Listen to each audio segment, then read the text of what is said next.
Assalamualaikum warahmatullahi wabarakatuh. Alhamdulillahirabbil alamin wa bihi nasta'in wa ala umuri dunya waddin. Wassalatu wassalamu ala asyrafil anbiya'i wal mursalin wa ala alihi wa sahbihi ajma'in amma ba'd. Perkenalkan, nama saya Nezma Permana Putri dari Sekolah Tinggi Agama Islam Al-Hikmah Jakarta. Di sini saya akan menyampaikan sebuah materi dengan judul Teori Motivasi dalam mata kuliah Psikologi Umum.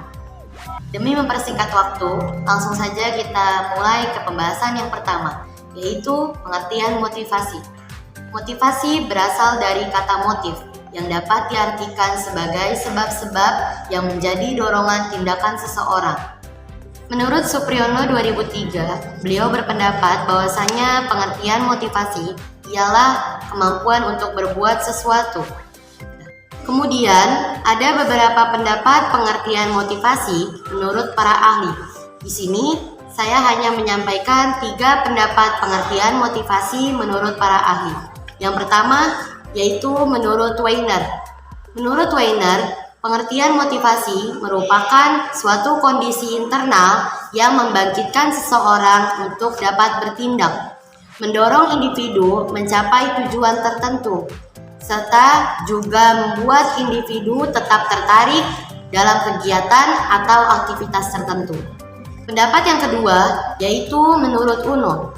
Menurut Uno, pengertian motivasi merupakan suatu dorongan internal serta juga eksternal dalam diri seseorang yang diindikasikan dengan adanya suatu hasrat serta minat, dorongan juga kebutuhan, harapan juga cita-cita, serta penghargaan dan juga penghormatan.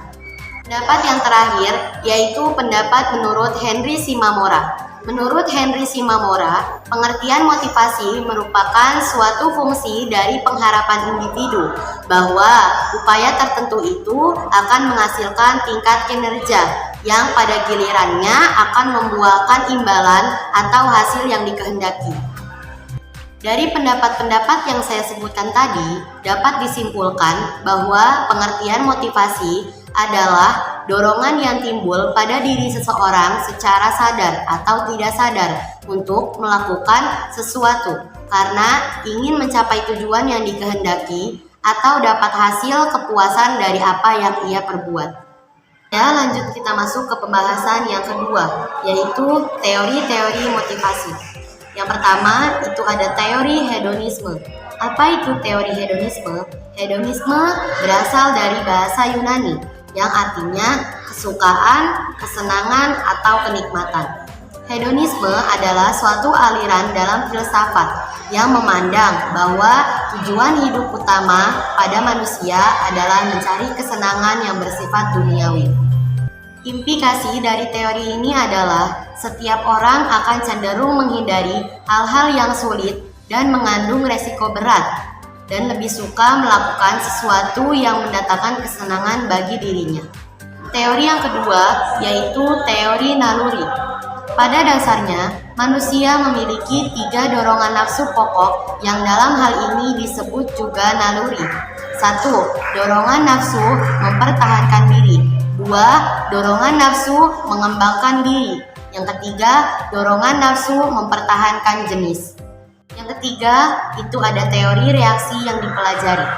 Teori ini berpandangan bahwa tindakan atau perilaku manusia tidak berdasarkan naluri, akan tetapi berdasarkan dari pola tingkah laku yang dipelajari dari kebudayaan di tempat orang tersebut tinggal. Karena kebanyakan orang paling banyak belajar dari kebudayaan di tempat ia hidup dan dibesarkan. Keempat, itu ada teori daya pendorong. Teori ini merupakan perpaduan antara teori naluri dan teori reaksi yang dipelajari. Daya pendorong adalah semacam naluri, tapi hanya suatu dorongan, kekuatan yang luas terhadap satu arah yang umum. Terakhir, itu ada teori kebutuhan. Teori kebutuhan beranggapan bahwa tindakan yang dilakukan oleh manusia pada hakikatnya adalah untuk memenuhi kebutuhannya, baik kebutuhan fisik maupun kebutuhan psikis. Jadi, jika seorang pemimpin atau pendidik ingin memberikan motivasi kepada seseorang, ia harus berusaha mengetahui terlebih dahulu apa kebutuhan orang yang ingin dimotivasinya. Selanjutnya, kita masuk ke pembahasan yang ketiga, yaitu fungsi motivasi. Apa aja sih fungsi motivasi itu? Fungsi motivasi yang pertama ialah mendorong timbulnya tingkah laku atau perbuatan. Apa motivasi? Tidak akan timbul suatu perbuatan. Motivasi dalam hal ini merupakan motor penggerak dari setiap kegiatan yang kita kerjakan. Fungsi yang kedua yaitu motivasi berfungsi sebagai arah. Motivasi mengarahkan perubahan untuk mencapai apa yang diinginkan. Dengan demikian, motivasi dapat memberikan arah dan kegiatan yang harus dikerjakan sesuai dengan rumusan tujuannya. Fungsi motivasi yang terakhir ialah motivasi sebagai penggerak, menggerakkan tingkah laku seseorang. Selain itu, motivasi berfungsi sebagai pendorong usaha dan pencapaian prestasi. Lanjut ke pembahasan yang keempat, yaitu tujuan motivasi. Secara umum, tujuan motivasi adalah menggerakkan atau menggugah seseorang agar timbul keinginan dan kemauannya untuk melakukan sesuatu, sehingga dapat memperoleh hasil atau mencapai tujuan yang tertentu.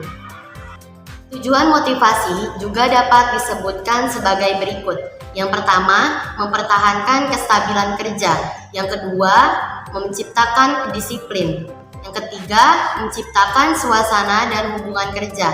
Yang keempat, mempertinggi rasa tanggung jawab terhadap tugasnya. Dan yang terakhir, meningkatkan efisiensi penggunaan alat-alat atau bahan.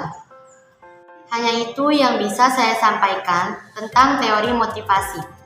Sebelum saya tutup, saya ingin membacakan kesimpulan tentang teori motivasi.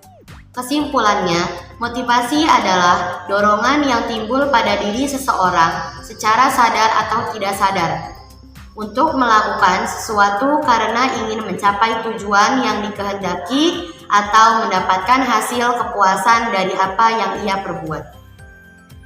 Unzur maqala wala tanzur man qala. Lihatlah apa yang dikatakan dan jangan lihat siapa yang mengatakan.